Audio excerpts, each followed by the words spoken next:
So proceeding on to the next question, a ball is thrown upward.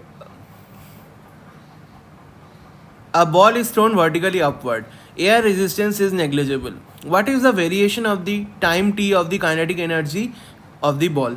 Okay, so that means over here we have thrown a ball vertically upward. Okay, so suppose this is the ground and we have thrown a ball vertically upward. So this is the ball, and suppose the velocity of the ball be v. Okay, so we are throwing a ball with a velocity v upward. Okay, so that means over here I can write that final velocity of the ball should be equal to initial velocity of the ball plus acceleration into time, right? So we can write this equation, but instead of writing this equation, first let us analyze the trajectory of the ball. Okay, so over here the ball will go up. Okay, so at a particular point what will happen, you also know that the velocity of the ball will become 0, right? Then what will happen, it will again fall back and come to the ground. Okay, so this is the basic trajectory that we all know. Okay, so now if I just apply the equation that the final velocity of the ball is equal to initial velocity plus acceleration into time. Okay, so suppose the ball is over here in this point. Okay, suppose the ball is in this point, so it's moving upward with a velocity suppose v1. Okay, so that means the final velocity of the ball is what, v1. Okay, what is the initial velocity, is thrown with the velocity u. Okay, now what is the acceleration of the ball? See, acceleration of the ball will be g downwards, right? Because the acceleration of the ball will be the acceleration due to the gravity, right? And the gravitational acceleration will be downwards, so minus of g times of t. Why minus of g? Because downward is taken as negative and upward is taken as your positive. Okay, since the velocity of the ball is thrown in the upward direction, that is in this direction, so it's taken as plus v. Okay, the final velocity of the ball is in the upward direction, right? So that's why it's also taken as plus v1. Okay, I hope you got this. Okay, so that means v1 should be equal to your v minus of gt. Okay, so what is the kinetic energy at this point? So the kinetic energy at this point will be equal to half m v1 square, right? Okay, so this is what, this is equal to your half m. What is v1? v1 is v minus of gt whole square, right? So that means the kinetic energy is ek is related through this equation, right? So that means, see that ek, that is the kinetic energy of the ball, is equal to your half m v minus of gt whole square, right?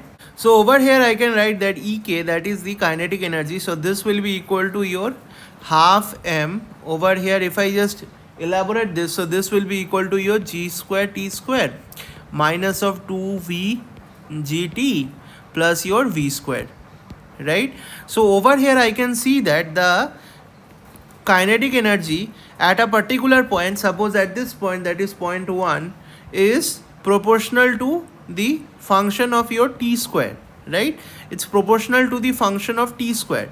Okay, so the graph over here will not be linear. Why? Because for the graph to be linear, what should it happen, that the kinetic energy should be proportional to the function of t, right? Only t, not t square, right? So then the graph would have been linear. Okay, but over here this is not the case, right?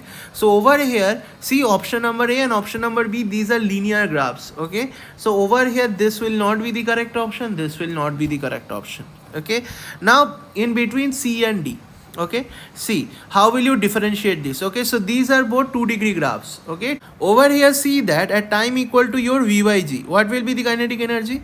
Put over here t equal to v by g, so ek will be equal to your, put this, you will get 0, right? So and after t by g, right, so that means at time equal to your v by g, what will happen, the kinetic energy will become 0. Okay, so which is also the case you can verify. Why? Because v by g is the time to reach the maximum height for a particle that is thrown upwards, right? At the maximum height, what happens? See, at the maximum height velocity becomes 0, right? So the kinetic energy is also becoming 0, right? So this condition is valid.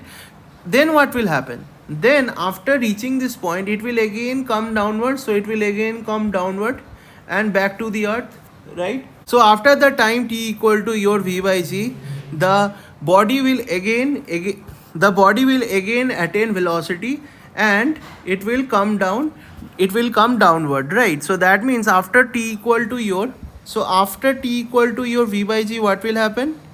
The body will again gain kinetic energy, so it will be gaining kinetic energy again, right? So which of the following graphs is correct? In graph number D, we see that after a particular time the graph becomes 0, right?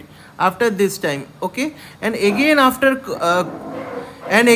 this time the kinetic energy is increasing in this manner, right? So that means the correct option to your question number 7 will be option number D. Why?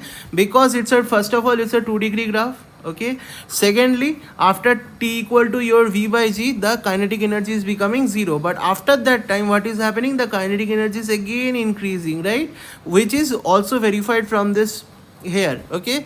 See, at this point t equal to your v by g, kinetic energy is becoming 0, and after this point it's accelerating downwards. So at any particular time kinetic energy will be again gaining, okay. So that means the correct option to your question number 7 is option number D. I hope you got the question. So proceeding on to the next question, that is your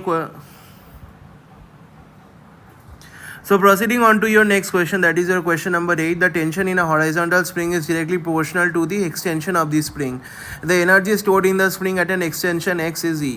What is the work done by the string when its extension changes from x to x by 4? Okay, so we have a pretty simple formula for this question, that the work done by the spring is equal to your half k, your initial extension whole square minus of final extension whole square, okay. So the work done by the spring, okay, so this is the work done by the spring. So work done by the spring, this will be equal to your half k. What is the initial extension?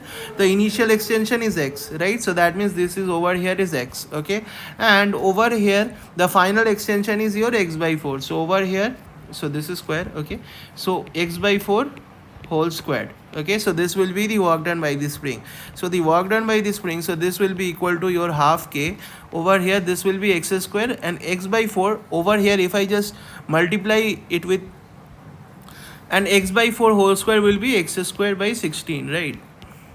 So over here I can write that the work done by the spring, so this will be equal to your half k 15x square divided by your 16, right? So that means the work done by the spring over here, this will be equal to your half k x square into 15 by 16, okay. Now over here they are given this work done by this spring in the form of energy E, okay, and they are saying that the energy stored in the spring at a extension x is E, okay. So that means E will be equal to your, what is the spring energy? Half k into extension whole square.